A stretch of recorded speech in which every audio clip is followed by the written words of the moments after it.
So we're all set for the 23rd meeting of the Heads of Council, meeting of the Shanghai Cooperation Organization that is taking place in Islamabad. Of course, noted in India because of the presence of External Affairs Minister S. Jaishankar, one of the first visits over the last 10 years by a senior Indian minister to Pakistan. On the ground, we have Geeta Mohan, who is also joined by Shubhajit Roy of the Indian Express, as well as Kiran Bhatt of the Khorasan Diary. Geeta, take it away. Please tell us what is it like there at the summit media conference venue? What's being talked about? What is the buzz exactly about this summit? Well, Shashank, to begin with, we are at the Pakistan-China Friendship Center. So that speaks volumes of how things are turning out for Pakistan and China. The Chinese premier is here. He was here a day earlier because along with the SCO Summit, this is also a state visit for the Chinese premier, a very important one at that. And therefore, there are important facilities, infrastructure projects that China is involved in. This is one such place. So we are at the Pakistan China Friendship Center, which is the media facilitation center for the SCO. It's the Jinnah Center, Jinnah Convention Center, where the actual summit is going to take place. It kicks off this evening. I'm being joined by Kiran Bhatt, like you rightly said, from Khorasan Diary, and Shubhajit Roy from Indian Express. If I could begin with you, the fact that we're looking at a very important summit level meeting. Dr. Jaishankar is going to be here for the government, heads of government meeting. It's always ministerial level for India because India always is represented by the Prime Minister at the heads of state. What are the expectations from this visit? Is it going to be something that that India is going to really look at messaging only Pakistan, or is it going to be beyond that? As we've been talking to people here in Pakistan, I think the framing how Pakistan looks at it so far we have seen the fact that there's an Indian foreign minister visiting Pakistan after 9 years, almost a decade, in itself is a message, I think, to be noted. One should not, in India-Pakistan, you can never rule out a situation where the principals, the visiting minister, meets his counterpart here in India, here in Islamabad. But I think the fact that he's here under the rubric of this Shanghai Cooperation Organization itself is a message. And the second thing is, I think SCO as an organization is also evolving in the last decade or so, since India expressed its interest in, late 2000s, early 2000s, and 2010, 11, and it became a member along with Pakistan in 2017. And we have seen the China-Russia sort of friendship also play out in global politics as well as in SCO. So from that framing, also from geopolitical framing, India being part of this particular sort of grouping, it also sends a message about where India is trying to balance geopolitically vis-a-vis the West. And we know how things are playing out in the West with the Canada story. Okay. See, again, the Canada story is big. Shashank, we've been talking about it through last evening and this morning. And we will go back to that maybe a little later in the evening. But it is true. It is true, the geopolitics of the region and how we're looking at it from the prism of West or South Asia is changing completely, Kiran. For Pakistan, it is a very important event. It's a big event. It comes at a time when we've seen Pakistan reel under immense economic stress, and yet you're doing it. We're looking at it being hosted at a time when there is immense political stress as well. Imran Khan's party was just threatening to protest here within the red zone. Didn't happen. What was at play over here? If you could just explain to our viewers, because many of them don't really understand what was really happening for the administration to be quite jittery about hosting the SCO in Islamabad. So basically what happened all started, from the start of this month as well, because Pakistan Tehreek-e-Insaf was protesting again and again, just to, charge their supporters also. We saw a big jalsa happening in Lahore as well. Yes. We were not expecting that much crowd over there in Lahore because lately it was, being labeled as, party from Khyber Pakhtunkhwa, because Yes. they have the longest, government there. But the way people came in Lahore to support this party, then we saw CMKP with a lot of people as a caravan coming to Islamabad, and then he reached Teak Chowk, and then he went back to Peshawar, and then told that there was just a protest. So, from like lot from last 2 weeks, I guess there was no contact with Imran Khan because of the security situation. The jail authorities asked that, okay, we have to stop all kind of meetings with the prisoners because the security is already on high alert. And if I can tell you, Adiala jail is on the other side of Rawalpindi as well. It's very far away from Islamabad. It's not very near to Islamabad. It takes like 1.5 hours from Islamabad to reach there. So it's like far-flung area from here. So they said that the doctors are not being in touch with him, and now as the last protest was happening, his sisters who used to go and meet him, now they are also under arrest, so they can also not go. So they were protesting to just allow them to meet Imran Khan and talk to him that this is happening, and how should we move on with these protests all over Pakistan. Did they use SCO as an opportunity, that this is an opportunity, let's just threaten and squeeze them into getting the meeting? Okay, so how we saw is that, both the parties, government and PTI, made a little bit, compromised that, okay, because they threatened and they said, okay, we'll let doctors meet because you are, there are allegations that, okay, maybe he's not well and he has some air infection, the sources that were coming out from the Diyala jail. So they said that he's having some air infection, he's not well. So they said, okay, we are not letting everyone meet him, but we will let doctors to go and see him. And then after SCO has it'll end on tomorrow night. So after that, there will be a proper procedure, whatever you guys were following for past more than 1 year, you can go and meet him. But till SCO it's going on, we cannot allow that much, activity in Adiala jail if there is a message coming out from there, because there was a lot of miscommunication happening from inside also, because the lawyers, they come out, they say something else. The journalists who meet Khan, they come out, they say something else.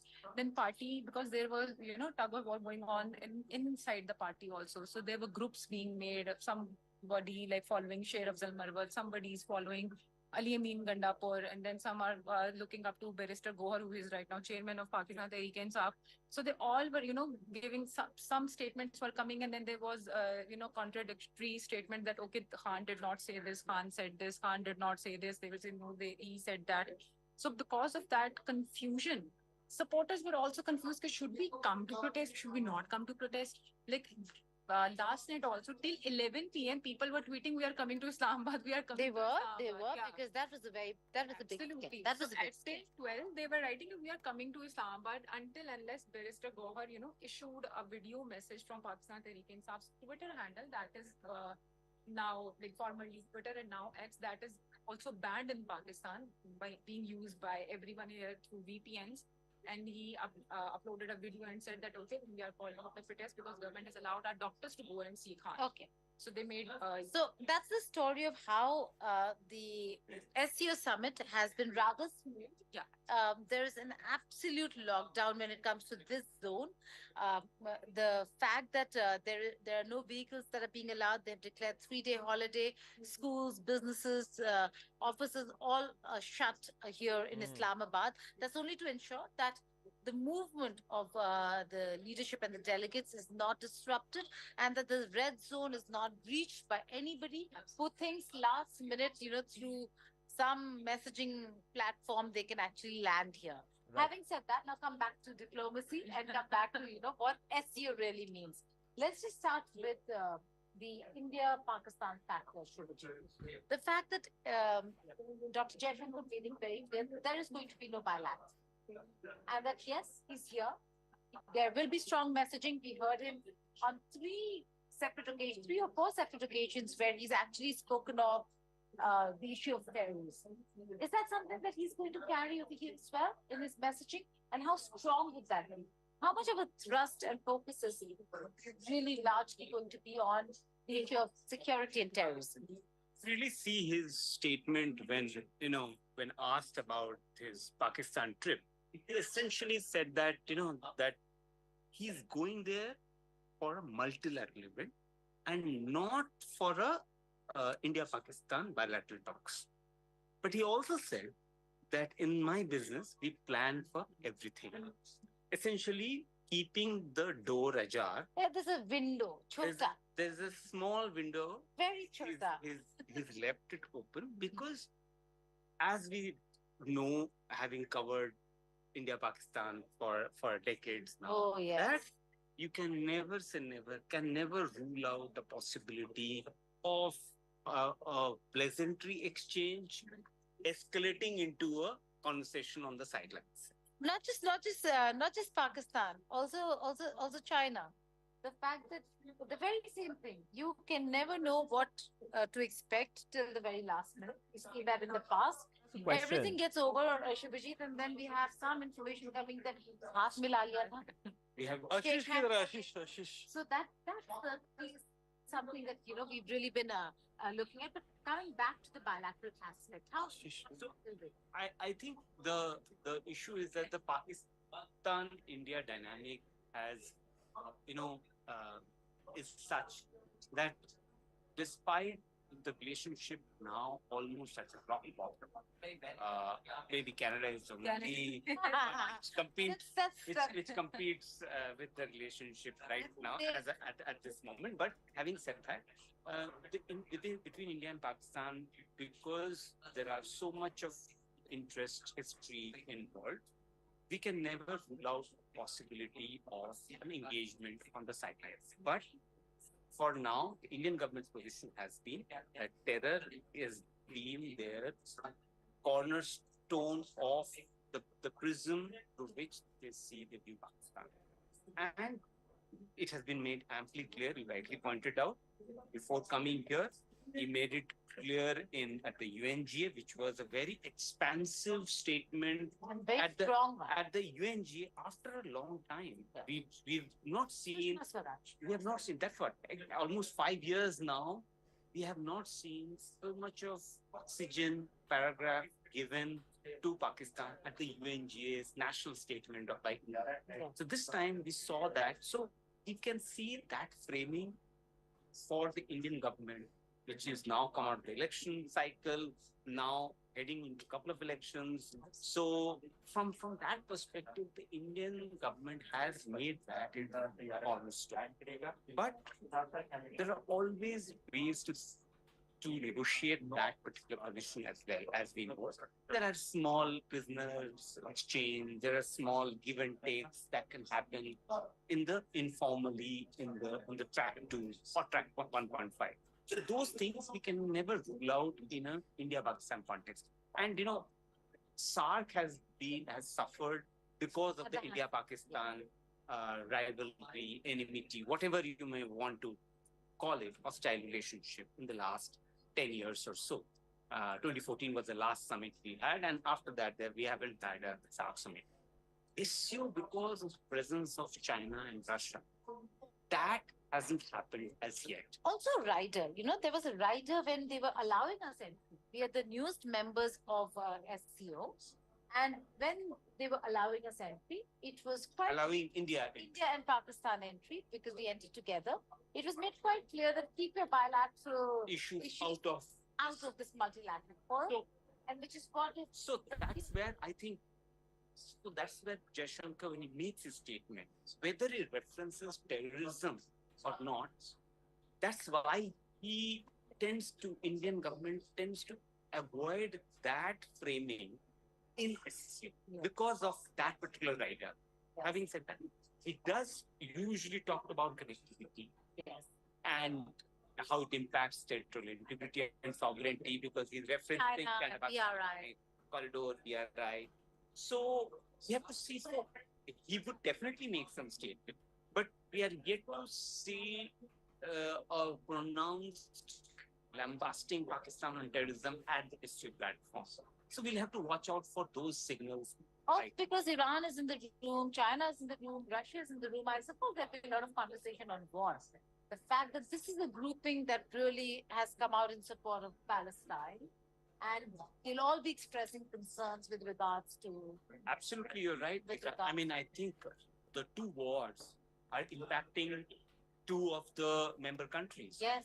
Russia, 2.5 years, Iran. and Iran is right now at the cusp of conflict of a full-fledged war with Israel.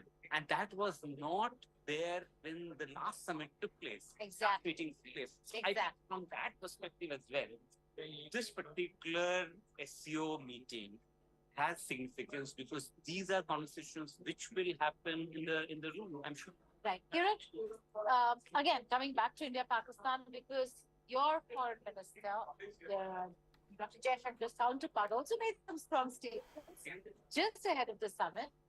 He spoke about the fact that India could be disruptive, but he also highlighted the fact that Kashmir is going to be important, is an agenda item for Pakistan, and that is something. While India has been careful on terrorism at the SCO, Pakistan has not been when it comes to Kashmir. Will we see a repeat of the statement and references to Kashmir? Okay, so when it comes to Kashmir, we have to see that Pakistan has been very open on all the international platforms, regardless of it's UNGA or whatever they are going to. Kashmir and Palestine are two things on Pakistan's agendas always. Every weekly Foreign Office briefing, you will see a statement on Palestine and Kashmir. But this is, as you have already said, that the statements that were coming out before Mr. Jaishankar even said yes, and we were expecting, and there were a little bit gossip going on, either he's going to come or not. Every Foreign Office briefing. We almost thought that he's not. Absolutely. We were asking again and virtually. Again and again, we were asking in every briefing to our Foreign Office that either he has said yes or no, both ways. It's still a news. So finally, they said yes, and we were following his statements also. As yesterday, he said it's still 24 hours, for me to go to Pakistan, and we'll see it. So the last night, a little bit, pleasantries that were exchanged between Barkha Dutt and Nawaz Sharif, because we have seen that PM Modi, when he was flying from Kabul, so he made a very spontaneous spot here and met Nawaz Sharif's family. And our foreign minister is, very close to that family at this time. And he also said that if Modi has come, so it would be, it would have been great. He did mention that. It would have been great if Prime Minister Modi, if he would have come. So we have all the time we have seen that every PMLN government, they are being here. There's an outreach. Yeah, but seen pleasantries towards each other, even if it was spontaneous visits or if there were statements from Nawaz Sharif or he's being the supremo of PMLN that, okay, we should go, with good relationships. And when it comes to bilateral relationships, we have seen Indus Water Treaty, like you said, prisoners exchange, then pilgrims going, exchange from both sides. They are coming. No one has ever stopped them. However, they have given, many times I have seen they have given extra visas, to Sikhs coming here, or Hindus going there, or Muslims going to dargahs there. So bilateral relationships are, I think, so going well till we mention Kashmir and a terror related statement comes from there. But at this moment, I would say that India, Canada has stolen all the limelight. We are discussing. It has, it really has. We are discussing since last night that, okay, this is very, limelight has been taken from Pakistan-India relationships. And we're really hyping here that, okay. There's actually a meme that's doing the round in our circuit where they show these characters who are sitting, who's standing on the side of a room or watching the others. And the meme basically says that here we thought that, we are going to cover the big India-Pakistan diplomatic spat. And they're actually doing it back home. So, and the whole party is happening back home. So the people who couldn't come here, they are not left alone without any entertainment. Yeah, a lot of it's got visas too. 13 journalists got to come to cover the SCO Summit. So a lot of them felt like they're going to miss out on a lot of action. But I suppose people they're not missing out of anything. I think we should have been in Ottawa. We should have actually been in Ottawa. We would have done a better job. There are few who are actually not about to.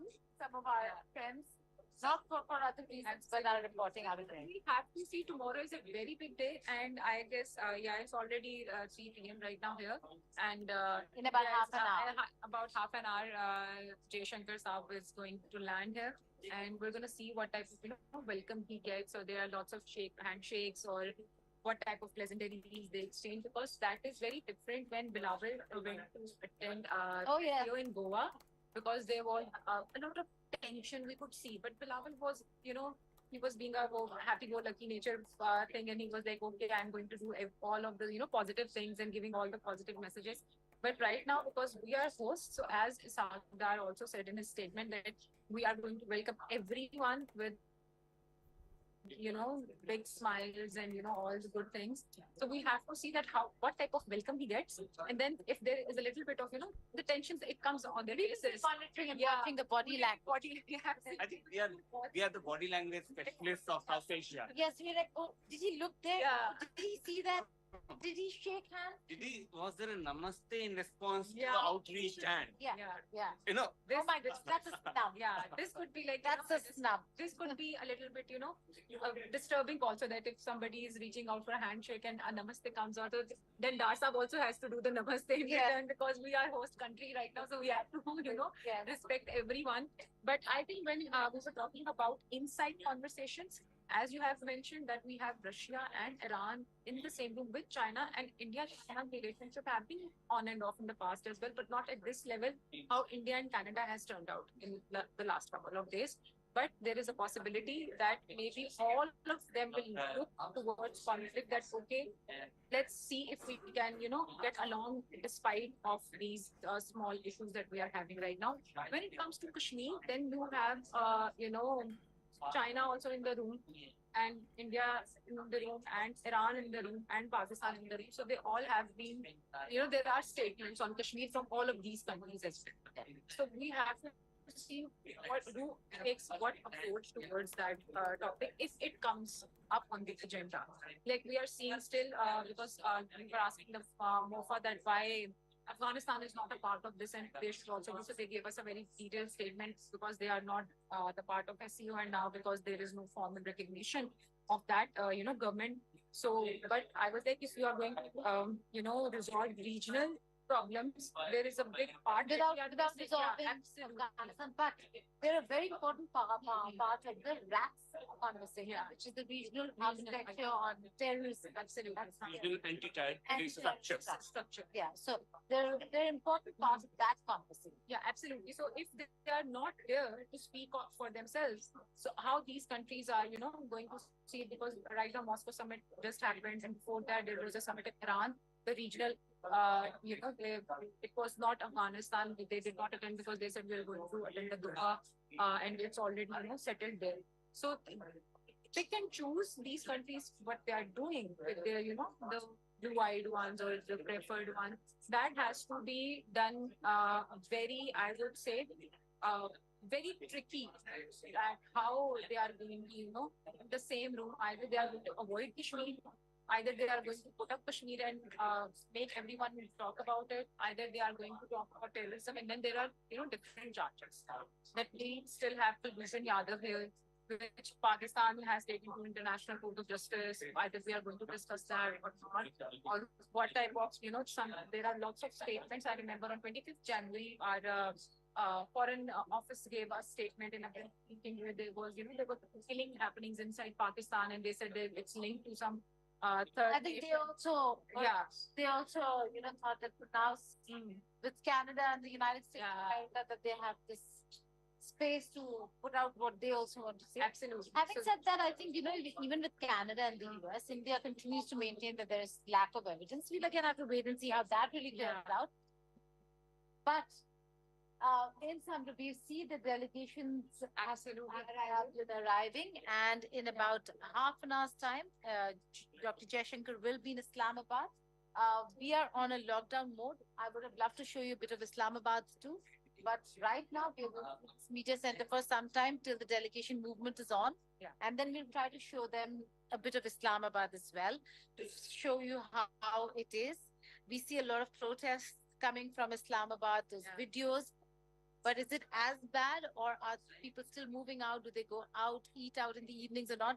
We'll show you all of that and more. But for now, stay tuned to India Today Global, where we'll be bringing you all the details on the SCO Summit that's going to kick off right here in Islamabad. Back to the studio. Thank you so much for that. And as Geeta Mohan said, that's what we have for you right now. We'll, of course, sitting here in Delhi, keep you updated on what's happening in the situation with the India-Canada relationship. And of course, we have Geeta Mohan very ably holding the fort there in Islamabad, telling us what's happening with the SCO Summit. Of course, Dr. S. Jaishankar expected to land momentarily in Islamabad. We'll leave you there, and we'll, of course, keep you updated with the latest